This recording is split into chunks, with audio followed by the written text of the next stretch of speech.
l'éternel, si le ciel. Merci chérie de l'éternel, la prophète Pasteur Gisèle. Mort de merci. En même temps de merci.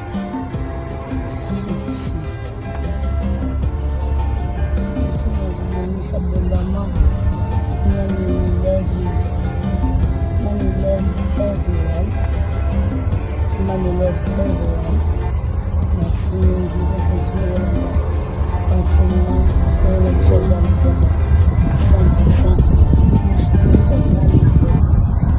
100%. Jésus c'est Jésus qui gagne, Jésus qui se ministre. En tout cas, bête à ici, aucun flot s'approchera de ta tente, car il ordonnera à ses anges de te garder dans toutes tes voies. Le verset 12, ils te porteront sur le main, de peur que ton pied ne heurte contre une pierre. Tu marcheras sur les lions et sur l'aspic. Tu fouleras les lionceaux et les dragons. Bien-aimé, tu connais Zongi dans verset 5. Le diable transporta dans Matthieu 4, le verset 5.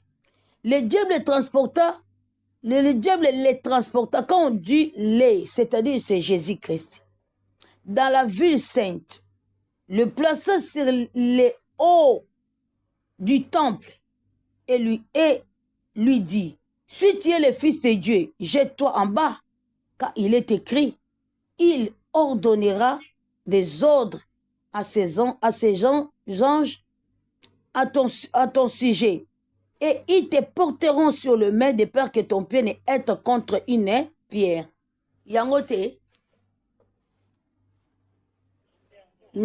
puis sommes 91, le verset 11-12. Yangote. Ah. Le diable a yebi Bible. Diable a yebi parole parce que zaki ange pembe na nzambe. Yango mona zo cha pesa batu na ye maloba. Azo pesa bo maloba bo kenango. Potong bako yo kombo ba kesa loba nzambe. Le diable a utilisé mais Jésus c'est quoi souga na diable ndeni. Le verset 6. Et lui dit le verset 6 il donnera le verset 7. Le verset 7. Jésus lui dit, il est écrit, Jésus lui dit, il est aussi écrit, tu ne tenteras point le Seigneur ton Dieu. Au moins que les charlatans vont tenter. Au moins que le message que les charlatans vont c'est de tenter le peuple de Dieu. C'est de tenter des troupeaux de Dieu. Ils vont croire que ça va troupeau en zam. Ils vont récupérer les troupeaux en zam. Yongo mona bato bazoko kufaka likolo di ba se donner ba céder ba âme na bango po ba charlatan parce que charlatan on a ekina ko ekina lobanza ekina na verset biblique tant ya ye nango bango pe ba utiliser on na ndenge ko détruire bato oka bien Jésus qui ça pas mêler Satan abi car il est aussi écrit tu ne tenteras pas le Seigneur ton Dieu. Tu ne tenteras pas le Seigneur ton Dieu.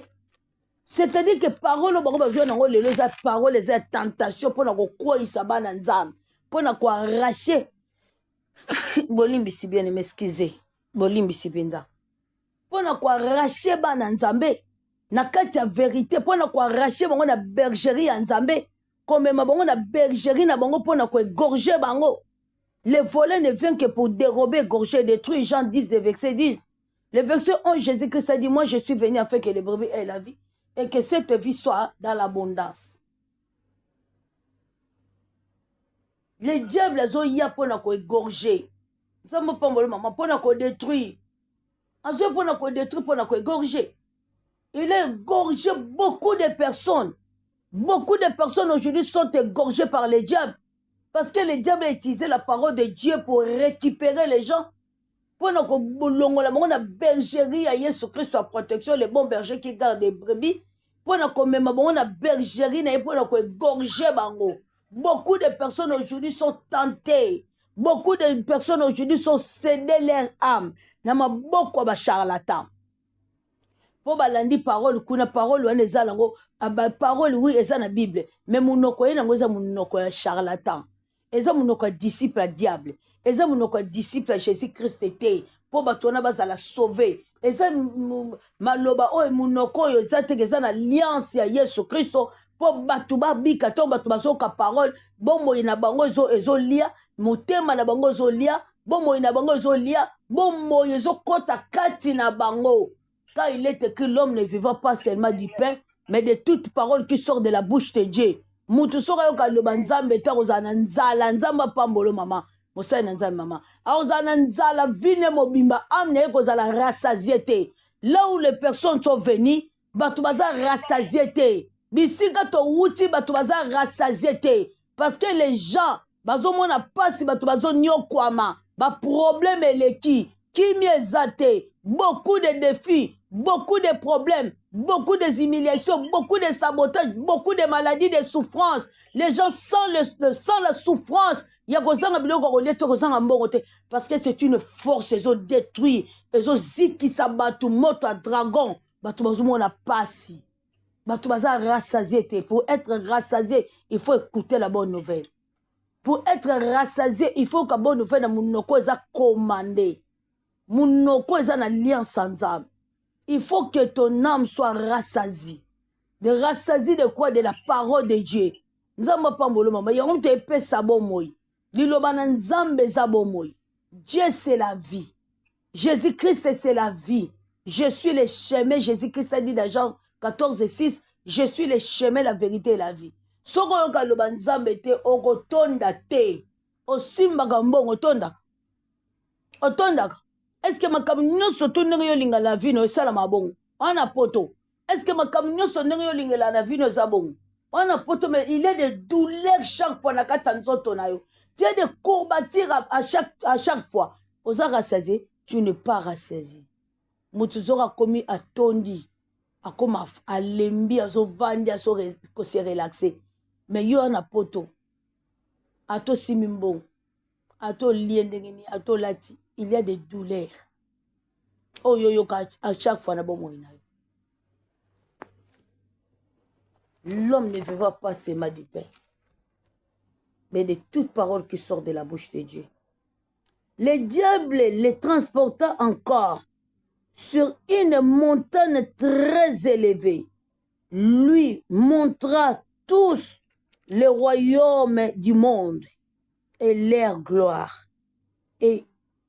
Et lui dit, je te donnerai toutes ces choses si tu te prosternes et m'adorer. Jésus lui dit, retire-toi Satan, car il est écrit, tu adoreras le Seigneur ton Dieu et tu le serviras lui seul. Alors, le verset 11, alors le diable les laissant, et voici des anges vira auprès de Jésus et le servir. Parole du Seigneur. Amen, amen. Kola pambola biso basana nzambe. Ok, betelo banzambe maboko makasi. Ok, parole bimina munoko batu mibale.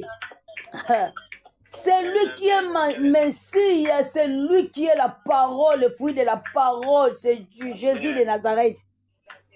Et bimina munoko Satan, et bimina munoko Jésus-Christ de Nazareth, mais le corps bimina munoko mo santo nzambe a vaincu le diable. Et longi maloba Satan. Bien aimé, la vie na yo, si tu n'écoutes pas la parole de Dieu, tu n'es pas rassasié. Ton âme ne sera jamais rassasiée. Alors la force satanique n'aime pas la parole parce que le diable lui-même qui était venu devant Jésus pour tenter grand prêtre Jésus-Christ de Nazareth, il est venu avec la parole, mais cette parole-là n'est pas pour la bonne nouvelle. Cette bouche-là, ce n'est pas la bouche qui est commandée d'amener la bonne nouvelle. Cette bouche-là, elle est venue pour tenter Jésus. On lui appelait les tentateurs. Beaucoup de personnes bien aimées, l'évangile belé, ce sont des tentateurs. Ce ne sont pas des disciples de Jésus-Christ, mais ce sont des tentateurs que le diable et leur père l'a envoyé comme lui-même les tentateurs. Il a envoyé ses fils et ses filles comme des tentateurs et des tentatrices pour tenter les troupeaux de Jésus-Christ et de Nazareth. Le volet ne vient que pour dérober, gorger et détruire.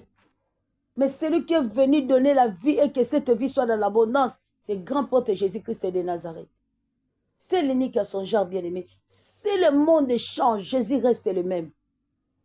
Si aujourd'hui on t'enseigne par des doctrines diverses ou des aliments qui ne servent à rien, bien-aimé, Jésus reste le même.